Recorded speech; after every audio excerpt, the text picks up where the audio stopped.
La parole est à Monsieur Sylvain Berrios.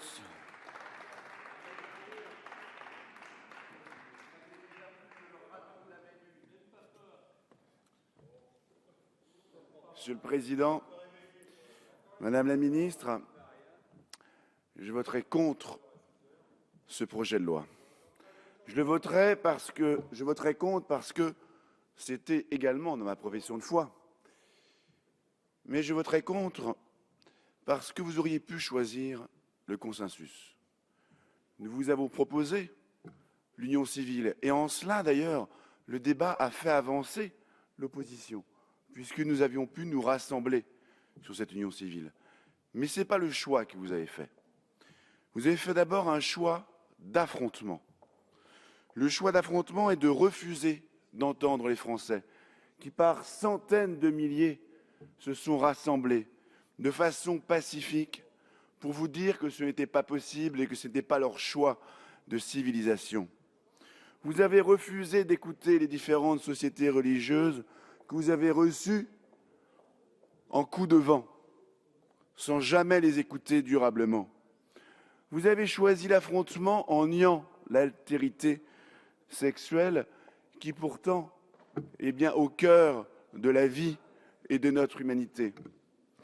Vous avez choisi l'affrontement en supprimant la notion de père et mère, qui pourtant est une référence sociale admise et bien vécue par près de 65 millions de Français. Vous avez choisi l'affrontement, enfin, en ouvrant l'adoption pleine et entière aux couples homosexuels. Je ne le voterai pas également parce que vous avez choisi la provocation. Vous avez choisi la provocation en faisant mine de renvoyer la PMA à un texte ultérieur alors qu'il est consubstantiel à ce texte-là. Parce que vous avez choisi par circulaire d'ouvrir la voie à la GPA, et c'était une autre provocation. Parce qu'on a entendu dans cet hémicycle, contrairement à ce que vous avez bien voulu faire croire, des propos infamants vis-à-vis de l'opposition, nous traitant d'homophobes et nous traitant de fachos. Et puis enfin, je voterai contre parce qu'il y a là-dedans beaucoup de manipulation. Vous avez cherché l'amalgame dans les manifestations entre des pseudo-groupes d'extrême droite ou d'extrême gauche et des manifestants qui, dans leur large majorité, ont manifesté de façon pacifique pour un idéal de civilisation.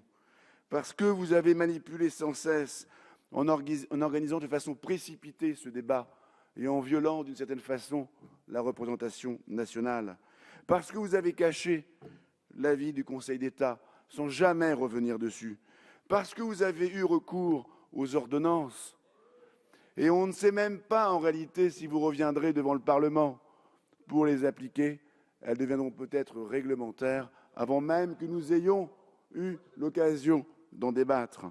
Et puis, quelle manipulation lors de ces 12 dernières heures. Votre misérable silence, et regardons les bancs nus de la majorité. Vous êtes ce matin, quatre dans l'hémicycle. Ce misérable silence est de la manipulation, ni plus ni moins. Vous n'avez pas su convaincre les Français. Vous êtes partis avec des sondages qui vous donnaient majoritaire dans votre projet de loi. Vous arrivez enfin avec des Français qui finalement ont découvert le fond de l'affaire et qui ont enfin compris, et c'est heureux, qu'il y avait là une grande manipulation. Et c'est pour ça que vous essayez de passer en force. Mais ce matin, dans la rue comme dans l'hémicycle, nous sommes majoritaires. Merci, monsieur.